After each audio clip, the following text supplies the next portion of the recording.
Hey guys, it's Jim here, and today we're going to be talking about Fender Jaguars. Now, Jaguars have been in my mind a lot lately, ever since, I looked up the new Hybrid 2 series in Japan.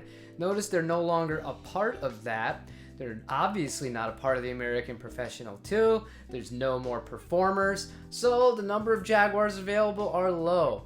I've personally been looking for one lately too. Over the last month and a half, I've had my eyes out, but they're really scarce and the prices are really high.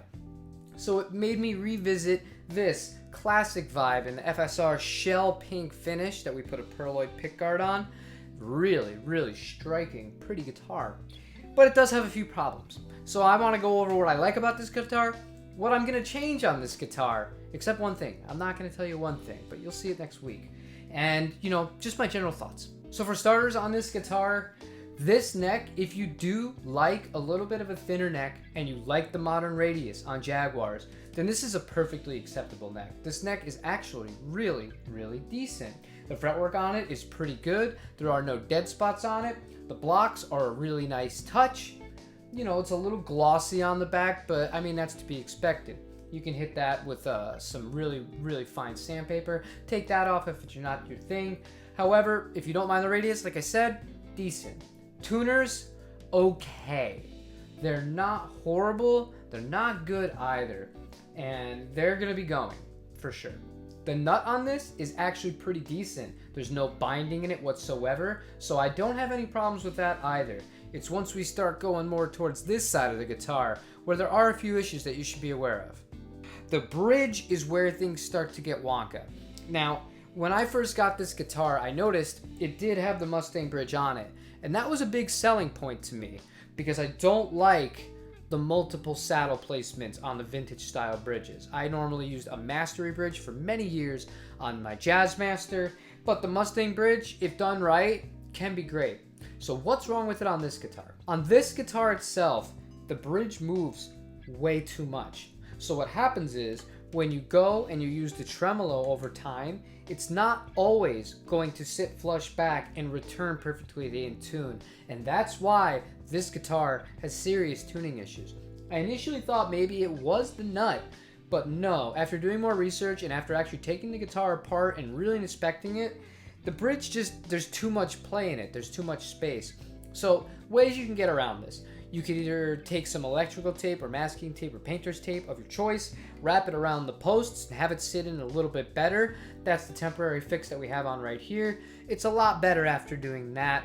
Or you can replace it with either a stay trem or a Mastery bridge. But a Mastery bridge is going to cost you $200 and you don't really find deals on those used. That's going to bring this price of the guitar all the way up to almost $700 if you went that route.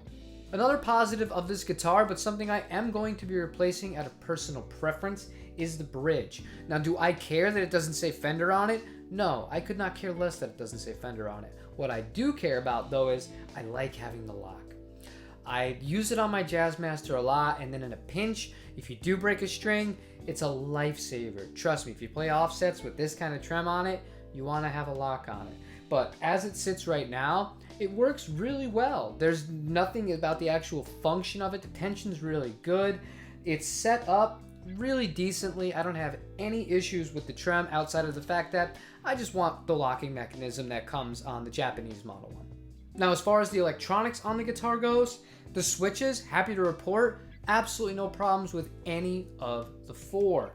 That's really good news, and that should seem like something that I shouldn't have to point out. However, if you watched my video about the American Cabronita and Mexican Cabronitas I've had, those had bad switches. That American one retailed for $18.99 new, and it wasn't as reliable switch-wise as this guy is. So that's a really good point in the favor of this guitar. The actual pots in these guys are mini alpha pots, which surprised me because this guitar I purchased secondhand, and it came with EP Customs hand-wound pickups in it. They didn't replace the pots. They just left the stock pots in it. I thought for sure they would have replaced them, but to me, I'm gonna take out the 1 meg pots because this guitar is super bright. And I'm a telly guy. I like, a little bit more treble, but this is too much. This is just like an extreme ice pick. So we're gonna put in some 500K pots to try and mitigate that issue. So as far as the parts that are gonna be going on this guy, just to wrap things up, Trem is going for one that has the locking mechanism. I opted for one made in Japan. Pots, they're going out for 500K CTS pots. I'm actually going to leave those switches as they are. They work just fine, and well, no reason not to. The pickups, I can't comment on the stock ones. I have them. I've never used them though.